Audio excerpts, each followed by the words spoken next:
This video is brought to you by Squarespace. From websites and online stores to marketing tools and analytics, Squarespace is the all-in-one platform to build a beautiful online presence and run your business. Whenever I receive a shipment and I open the box, it's filled with excitement. What type of project is awaiting me? What gorgeous painting will arrive at the studio in shambles and leave glorious? And then sometimes when I open the box, I want to close it back up. And such was the case with this painting. Not because the painting isn't wonderful, but because the amount of damage on this painting is so immense. There are large swaths of this that are just completely missing, areas where the paint is gone forever, and areas where poor attempts at conservation have resulted in more damage. And so I'm going to have to undo all of this work, and then figure out a way to put it back together. And while it's a relatively small painting, this is no small work. This will be challenging. This will be difficult, complicated. This will be a big project. And yes, while that is my job and I am up for the task, there are some times where I wish it was easy. But that's not in the cards for this painting. So I'll just have to roll up my sleeves and get started, even if it's so much work.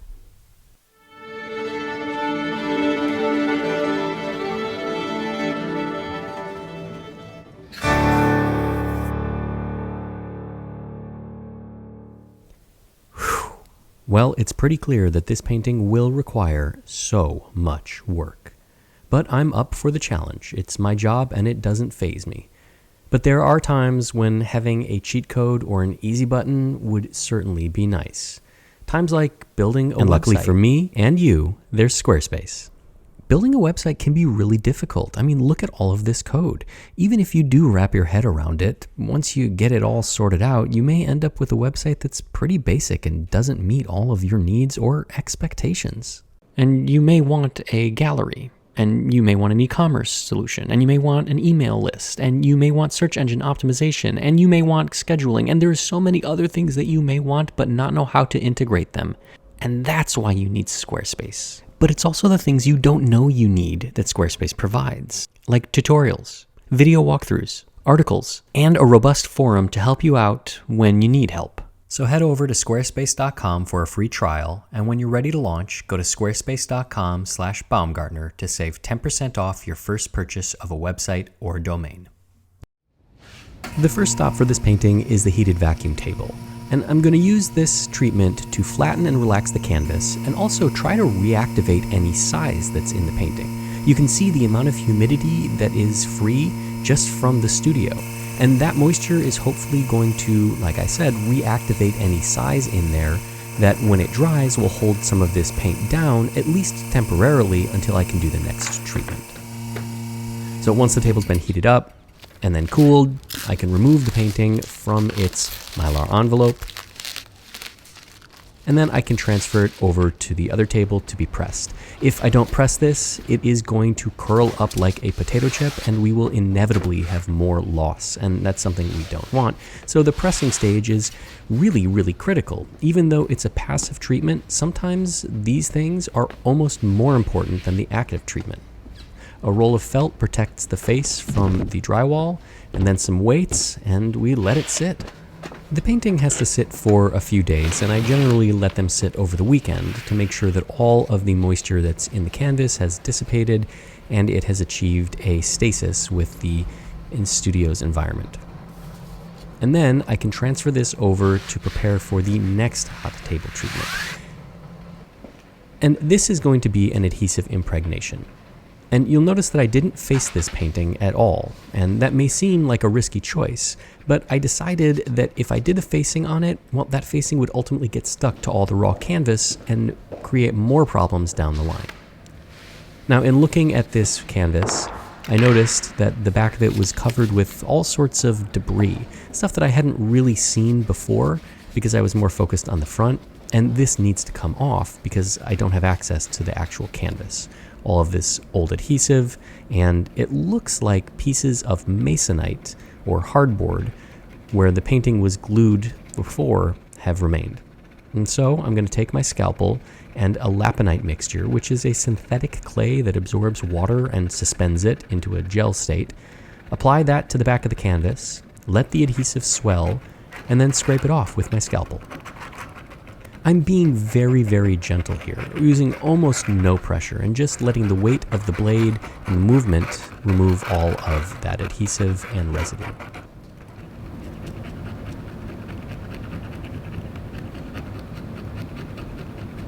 Were I to have attempted this prior to doing the first hot table treatment, tons of paint would flake off.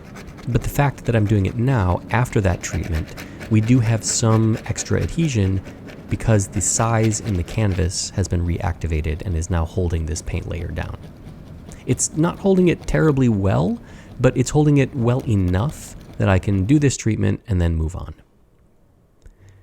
Scraping is one of those things that you'd think you could zone out to, but it actually takes a lot of focus and it's really exhausting, at least if you want to do it well. So now, with the painting free of all of that adhesive and the remnants of that hardboard, I can apply the thinned out adhesive. I've heated it up, added some solvent to thin it out so it has better penetration through the canvas, and now I'll use my roller to apply it. And you can see just how much adhesive this old canvas sucks up. It is incredibly dry. So I'm going to need to make multiple passes to really saturate this. I want all of this adhesive to penetrate into the canvas, up and through all of the nooks and crannies and voids, and around all of the paint film. Yes, it's going to get all over the face of the painting, but I can remove that later. For now, I want to make sure that when I turn the hot table on, bring it up to temperature, and apply the vacuum pressure, that all of that paint film that is potentially loose is going to get bonded back down to the canvas.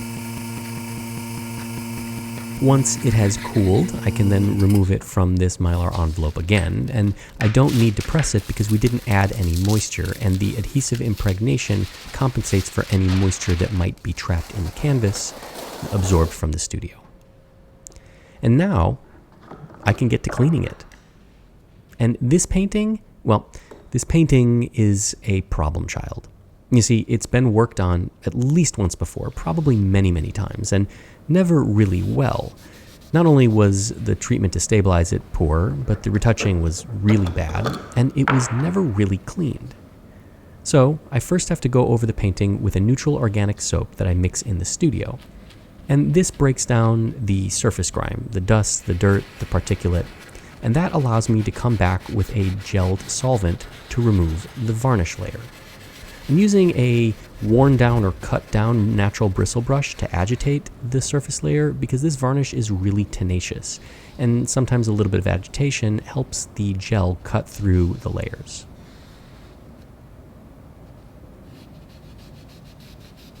Once the gel has done its work and I have removed the varnish, I'm going to make another pass with the neutral organic soap because I think, and I'm right, there is grime under there too. So the cleaning continues on, making 3 passes, first with the neutral organic soap, then with the gelled solvent, and then finally with the neutral organic soap again, in an attempt to remove all of the grime, old varnish, retouching, and more grime, and get down to the truth of this painting. And then we'll finally see, well, not only what we have, but how much work is ahead of me.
I'll continue on with the same multi-pass approach on the background, which is a little bit less exciting because it's all black, but no less important.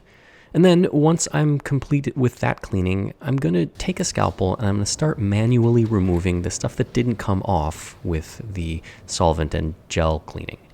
This is old varnish and overpainting that is really tenacious, and sometimes I can remove this with a different gel, but it's pretty aggressive and this painting is pretty damaged already, and so I don't really feel like it's worth running the risk that the painting suffers anymore, particularly when it does come off pretty easily with the scalpel.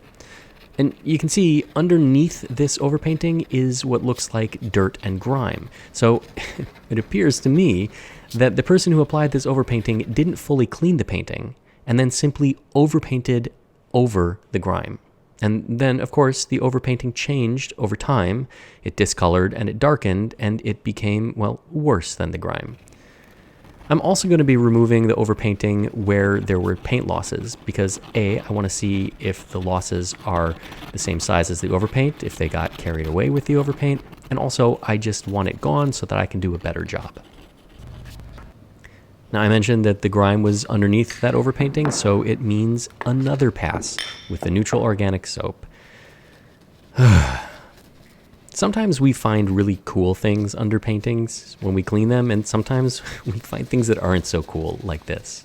And you can see that the neutral organic soap that goes on white is now turning kind of brownish.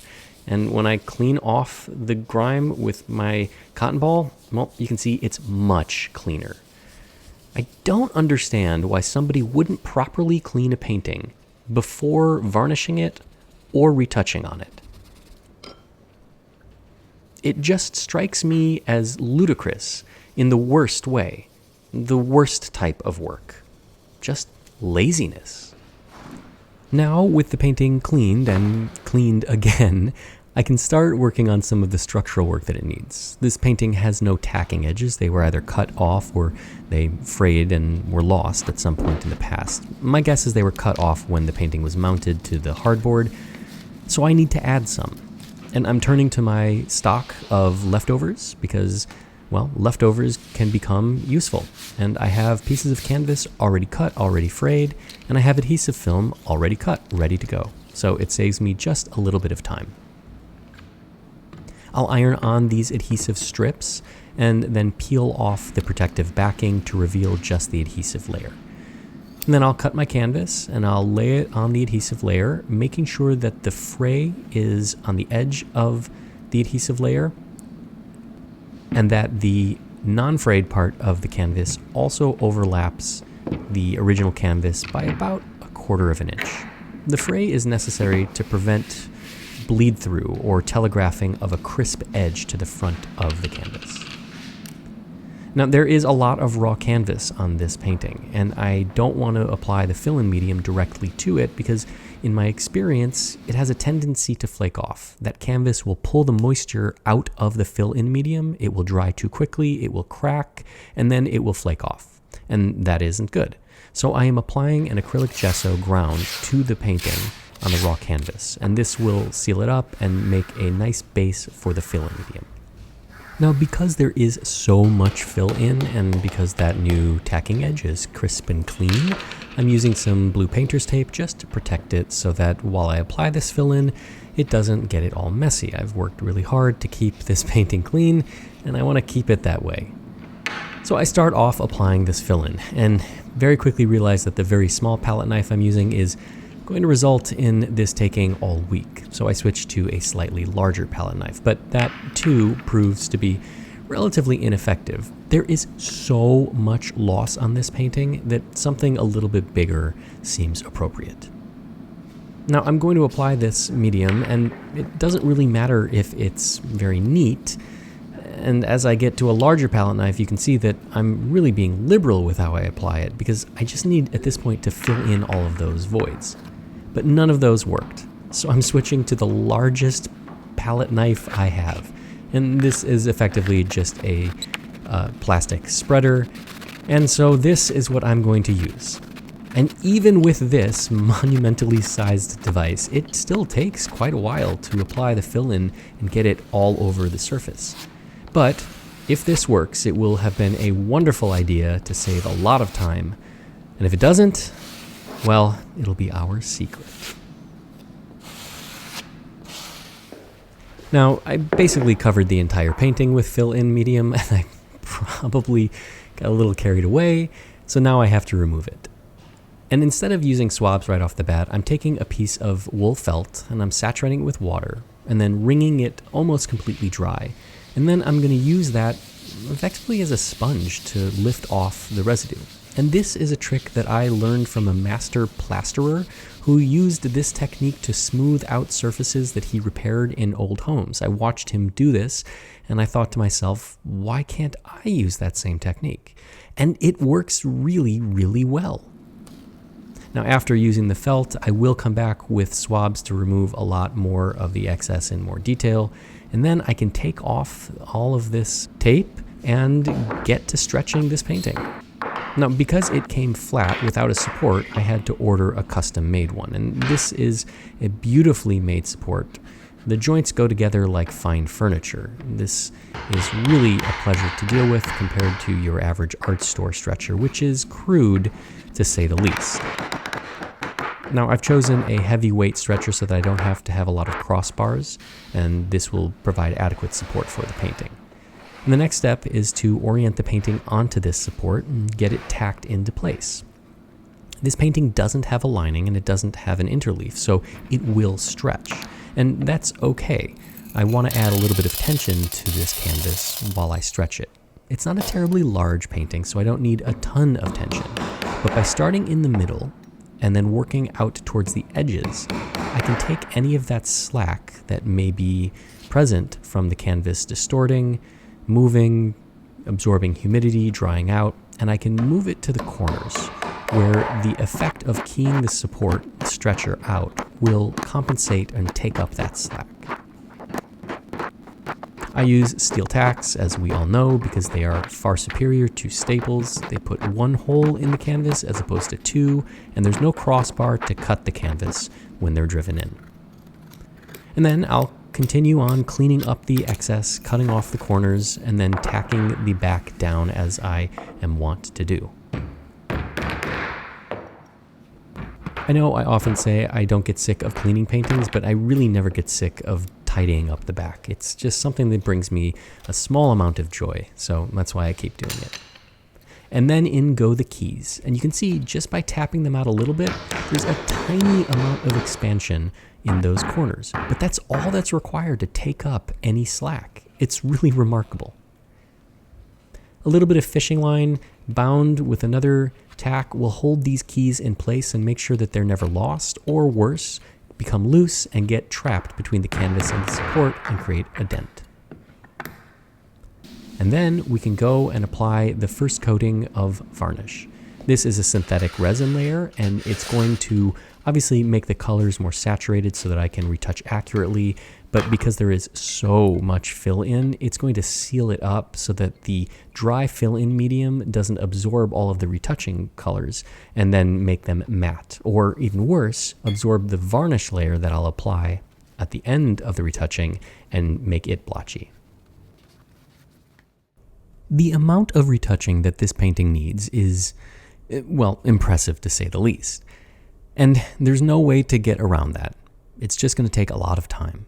And so for this first pass on her shirt, I'm just trying to get within the family of the grays that are on the painting. I'm not looking to get it perfectly precise, although if I do, that will be wonderful and it'll save me a little bit of time. For now, what I'm trying to do is generally block out the color and get rid of all of the distractions, all of those little white dots, all of those little black dots, all of the fill-in, etc. And the reason that I do this is because, well, A, they're distractions, and it's hard for me to see the forest for the trees. And I've said that a lot, and what I mean by that is when I see all of the white fill-in, all I can see is the white fill-in. And it's hard for me to understand the image as a whole, to understand the shadows and the highlights and the texture and the ripples in the fabric. And so by filling in all of the grays with kind of a neutral color, it'll allow me to then make a second pass where I start adding detail and refine it. Now, that second pass isn't just a second pass, it's a second and third and fourth and fifth and so on and so forth. And sometimes it's for an hour, sometimes it's for 20 minutes, and sometimes it's for the entire morning. It really just depends on the flow that I'm in. If my color matching is right, if I'm in the right attitude and mood to sit in the retouching chair. If I'm not, I'll find something else to do. I don't want to force work, because when you force work, you force bad work. So for now, this is a pretty good first pass. I'm relatively satisfied with how it's going. This is not the final pass, and when we see the final painting, we'll be able to tell how much more work I've done on it. This is really just to allow me to start to see the painting as a whole, not as a broken assemblage of pieces. And so for that matter, this seems to be relatively successful, even if the color matching isn't 100% perfect. At least, not yet.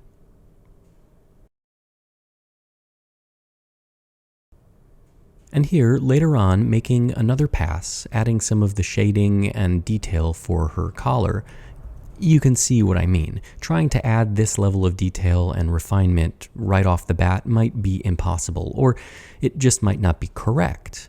So doing this later on makes it a little bit easier and gives me a better chance of success. And same goes for adding the missing pieces of the string holding her shirt closed. But even though I've made several passes on this gray, it still looks too flat. So I'm going to come back in and add some, distress. Add some little spots that mimic the spots on the rest of the painting, and then paint in some cracks so that your eye passes over it and feels like it's just part of the painting. It's kind of funny, but sometimes we have to add damage because our retouching is, too clean and too perfect. And the same goes with these strings. They're not perfectly white, and areas have been abraded away, so I need to match the original with my retouching. If I just do perfect, it'll stand out. And that's one of the really interesting things about retouching, is sometimes you have to change the way you're retouching so that it matches the piece, even if you have to make your retouching sloppier or cruder or just more worn. If that's what it calls for, that's what you have to do. Now, of course, I have left the face for last because it's really exciting, both for me and, for you. To sit here at my easel and look at the face of somebody who existed 100, 200, 300 plus years ago, and to systematically go through and restore, remove all of the damage, to make them whole again, to give them back their identity, their dignity in a way, is really a powerful experience. From a technical experience, it's just really fun. This is the face. This is the thing that everybody looks at. And so my retouching has to be extra, extra good. It has to be perfectly on point. And also mixing these flesh colors is really fun. It is kind of, I don't want to say it's easy because it's not easy, but it's less frustrating than, let's say, mixing the brown, black, greens in the background. Maybe it's because what I'm doing is putting together the content and not the background. Not to say the background isn't important, but it's just not as exciting or, important as the face. So moving through and just trying to use the colors that I have and retouch where they make sense, I can slowly put her back together, and that feels really, really good. Now, as per usual, I'll save the eyes for last, and I don't know if I do this because I don't like a set of eyes staring at me when the rest of the painting isn't complete, or if it's just the cherry on top, the reward of a lot of hard work. The retouching for this painting has taken several hours, probably 8 or 9 altogether, and that includes all of the background, all of the areas that I didn't film because they just weren't all that interesting. And for a piece with this much damage, I would say that that's probably pretty fast. I didn't anticipate being able to get this all done as quickly as I did, but sometimes you find yourself in a state where everything is just clicking. Mentally, you are razor sharp. Technically, everything makes sense. Emotionally, you are invested, and that's a really magical feeling. Some people call it flow state, some people call it Zen, I don't know. But when that happens, Time seems to fade away, and nothing you do is wrong. And when you achieve that state, oh boy, you better run with it, because it doesn't happen often, and when it does, it's really delicate. It's fleeting. Luckily for me, when I started working on this painting, I hit one of those states, and so I was able to just burn through all of this retouching in a relatively fast amount of time. And thank goodness, because if I wasn't in that state, boy, this would have been an arduous process. I mean, do we even remember how bad it was in the beginning? Don't worry, I'll show you. But for now, with the painting all retouched, I can apply the final varnish layer. And I'm going to start off with my brush. I have more control with my brush than I do with the spray system. It allows me to really work the surface, and it is just the first of what will probably be several passes. I'll apply the varnish, I'll brush it out a little bit, and then I'll see if I like the way it looks. Now, I'm satisfied with it, but not 100%. I'll come back with my spray system and start applying layers of varnish on top of one another. And eventually I'll end up higher up, allowing some of the varnish to dry as it hits the surface, which gives a gorgeous effect. And here is Our Lady, lovely at last. When she came in, she was, well, not really much of a painting at all. Bits and pieces remained, but the damage was so extensive, the losses so profound, it was almost impossible to think that hiding beneath all of that was a really beautiful painting. And it was a lot of work. Boy, was it a lot of work. But by working through it methodically and using the techniques that I have perfected over many, many years, it really came together quite nicely. We can now see her expression, her face. We don't see any of the old bad work. All of the losses were taken care of. And maybe as important, if not more important, structurally she's sound. All of the loose paint has been bonded back down so it won't flake in the future. Meaning that hopefully this painting has a long life ahead of her, giving many people a great deal of joy when they see it. Maybe even more if they know where it started. When she came in, this was a shocker. After cleaning, it looked better, but not by much. Once I filled in all the losses, it looked worse. But then, after the retouching, it looked pretty darn good. Not bad, even if it was so much work.